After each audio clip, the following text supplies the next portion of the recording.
everyone. Welcome to another episode of Taking Up Space, a Michelle A. Mayer podcast. Always excited about coming forward. Today's going to be a real relaxed conversation. We're going to talk about some upcoming legislation across the country, not just in California, but as a California resident and as a property owner. I am super excited about hearing this. And y'all, I am not the one that normally would be basking in the light of this in a good way. Because I am a very understanding person. Honestly, I have been through so many things in life, and all of my experiences I use to offer things to others and to direct my life. As a property owner, I've owned properties. I currently own a property, and I've had other rental properties where I had several tenants, and I've done it and experienced it. And the main reason why I really went into managing properties and managing tenants is because of my walk, y'all. When I had my daughter, I'm telling you, I struggled the most in my entire life. I went from having a full and abundant life, owning my own things, having a fabulous, having enough, just having enough of my own stuff, feeling full in my own right, having a level of achievement and standing in that, to going to nothing. I was literally stripped bare. I lost everything. I slept on the floor. I slept on the floor in my mother's apartment. Yeah, with a brand new baby. I live with people. I had to depend on people. And I'm not that person. I'm not that type of woman that normally would do that. But I went through a stage in my life where I had to be her. I had to be that person that really had nothing. I'm talking about starting from nothing. I literally started from nothing amongst people that were around when I had things, that saw me at that space where I was self-sufficient. And, I told myself when I was going through that I would give back when I got myself together. Once I got myself back together again, but now as a mother, I would give back because I knew it was all temporary. So, fast forward to when I acquired the properties, I would always keep that in mind. And I would rent to women, especially women with children, or even men, just people in need. And I would make the home. I had a house on the east side of Los Angeles where I would rent rooms. And I would rent rooms to people. And many don't know that there's a huge market in the room rental space. Y'all don't understand. It's a huge market. On the month-to-month rental space, you could rent rooms and people share a kitchen or they share a bathroom. My house, the house that I had, it was a 5-bedroom in each unit. It was a duplex. And 4 of the bedrooms shared bathrooms. And a kitchen and the master bedroom had its own bathroom in it. It was a really large bedroom. And they all shared a kitchen and they all shared a living room. And it stayed full. I never had a vacancy, really. And so, I did that because I remember a time when I was in a space like that. And the space I was in was even worse than that. These people had stable income. I didn't even have stable income. I had a brand new baby, and I was in between some stuff. I had a brand new baby. My baby was, very small, and I just didn't trust to leave my child with strangers during the day. I just didn't. So I stayed home with her. I didn't really feel comfortable with that until she was able to talk. And I didn't have family that could watch her. My mom was over an hour away, and the family that I had to work. So I had to do what I had to do. And there are many mothers out there struggling with these same things, y'all. So I remember that. I never forgot it. And when I got the property, I named it because I understand. Because I do understand. So I brought all that up to say, I'm not a malicious person. I'm not out here trying to kick people out on the street and put negatives on their credit that affect them for years to come. But I'm also a person that has to pay her bills as well. I have my own livelihood that I have to adhere to. And with this moratorium situation in California, it has completely it just seems wrong. It just seems wrong on a lot of levels. Just to give you a brief understanding of it, in case you don't know, during COVID, the legislation here in California enacted these moratoriums, and California's moratorium probably lasted longest out of the entire country. It was just lifted, I believe it was April of last year that it was lifted, where you could actually evict someone in this county, in the city that I'm in, because they have it broken down into different zones. My zone, we just began being able to evict people legitimately. All throughout the state of California, they had the system where your tenant could go online and fill out an application to get their rent subsidized through the state because they were affected by COVID. And the success of that application being accepted was completely contingent upon your tenant following up. Well, if you got a rogue tenant, a jealous tenant, a tenant that really doesn't care if you get paid or not, a tenant that probably would like you not to get paid because of their personal feelings towards you for whatever reason, they probably wouldn't go on there and fill that out, friend. And what happened was, and this is amongst everybody, y'all, because I would go out to places and talk to business people, and the conversation will always default to this situation with the moratorium. Everybody that had a property that I've encountered, most people, 9 times out of 10, encountered this situation. So this is not a unique situation to me or anyone else. If your tenant did not fill out that application, your application will go into a pending state. Even if they filled it out correctly, or if they didn't, it will go into a pending state. And Housing is Key and all of the various agencies wouldn't proactively monitor your application or your tenant's application and say, okay, this is missing and we need that. It was just pinned. So you had applications pending for years, literally years. And I know myself, I called on my applications every week or so until it just became, I memorized the number. And it would be the same thing. It's processing. We don't have any more information. We don't have a time frame. I even reached out to the local governing bodies, the legislators, and it didn't do anything. It still moved at a snail's pace, only to get to a space where I ended up not getting my money. And now the landlord is out. They still accrued all of this debt on behalf of their tenants, rent that was not paid, that they were expecting to get paid by this agency, and now they have no way of recouping it. And you're supposed to still be able to do all these things that your tenant requires. I'm gonna give you an example as to what this is like. Because I think when people hear this, they want to take sides with tenants, and I get it.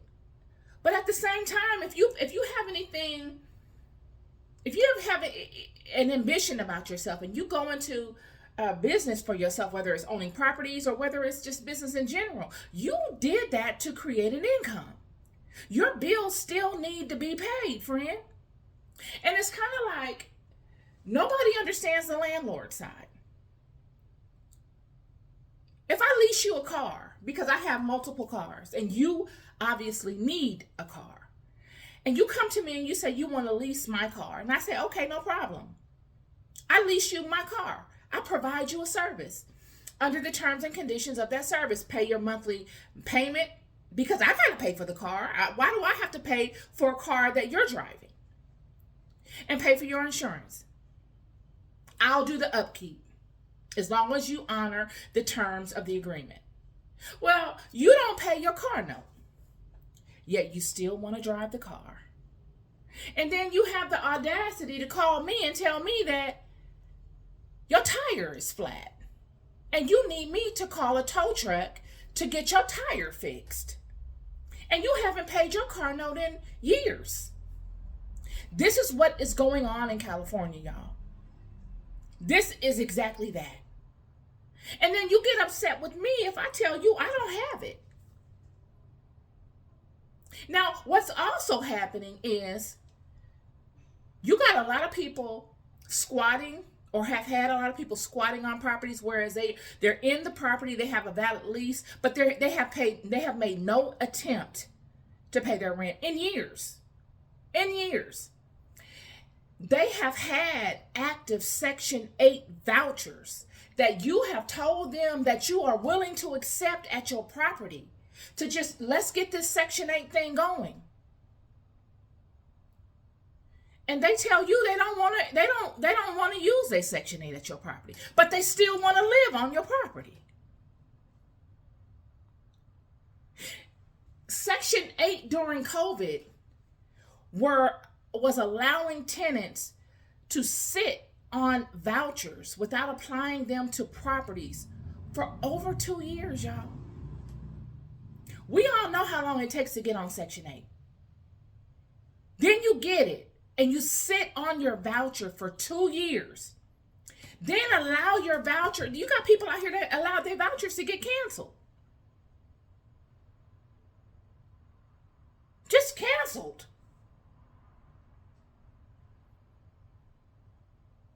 And then your landlord, the landlord is still, amongst all of this, the sea of all of these issues, is still supposed to provide services to these people as if they are paying tenants. Where they do that at, y'all? I just want somebody to help me understand that. Then I'm telling you, in the house on the east side, I've had tenants that reapplied to vouchers and got them again and did the same thing, sat on the voucher, allowed it to get canceled again, and they still expect you to provide them a service. This is what's going on in California. But what I'm bringing to light today is I came into something, I saw something a week ago, and I was like, thank God. Like I said, I'm not one to ever, applaud the, disadvantaged state of another person. But if you do it to yourself, you deserve everything you're going to get. They have on legislation across the entire United States, not just California, a bill, it's federal legislation to strip the tenant protections. And I think it's going to go through. Not to say, look, my tenant issues are pretty much done. I don't really care. I do care, but, if you've gone so far without paying your rent, you're going to get evicted anyway. But this is really good for the landlords that are dealing with new tenants that have these types of problems. Because under the current state of affairs, it's a lot of red tape in dealing with it. A lot of stuff that you have to go through and the hoops you have to jump through just to get rid of tenants. You somewhat have to build a case with them in order to get them evicted. But once you don't pay your rent past a certain amount of time, you pretty much evicted yourself. But this legislation is for those that maybe haven't had that amount of time with their tenants and they're having to sit it out. The law says the law is good for federal subsidized housing. It's good for anyone with a federal mortgage loan, FHA, USDA, VA, or those that have active Section 8 vouchers on their property. So, like I said, Section 8 was allowing people to luxuries in applying their vouchers. It was people sitting on their vouchers for years, friend. Where did they do that? Talk about taking advantage of something. Do you know how hard it has been for people to get Section 8? As a property owner, I know the rules of how long you have until you can apply your Section 8 voucher. Section 8, I'm talking about, was basically giving people opportunities of a lifetime to secure their Section 8. And there were people that were squandering those opportunities. I have dealt with them. And still want to squat on your property. This new legislation, what it will do is it will remove the 3-day notice at 30 or 60 or 90-day notice, that kind of thing.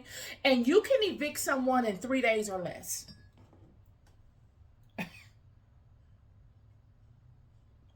Like I said, don't want to evict anybody. But sometimes it's necessary to evict people, friend. Sometimes people deserve it.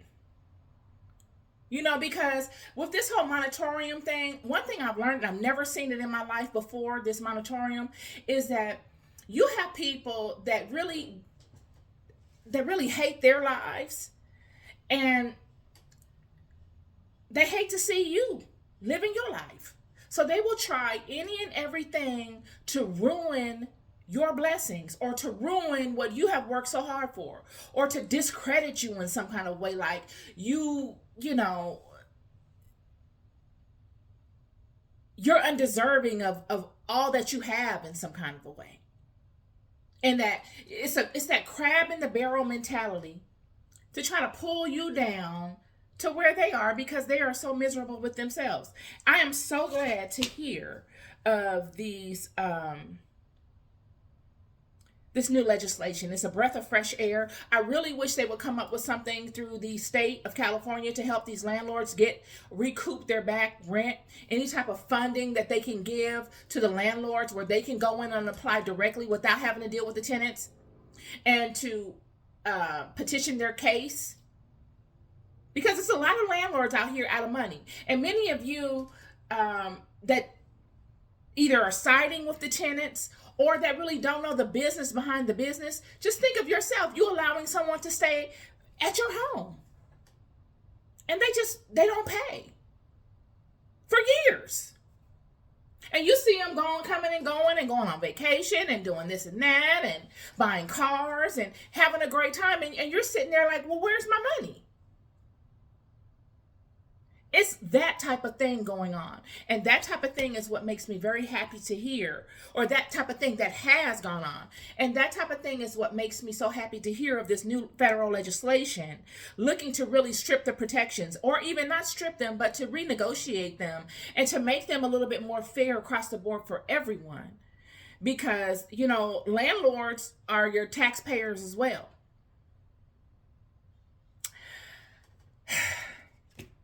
That's my conversation today. Also want to say that my light went out. Also want to say that, this podcast, I'm going to start coming on more with just conversation pieces instead of just specific topics on biblical conversations and biblical studies. Just regular conversation about real world stuff that I find relevant, and that maybe someone can appreciate and chime in on or learn from.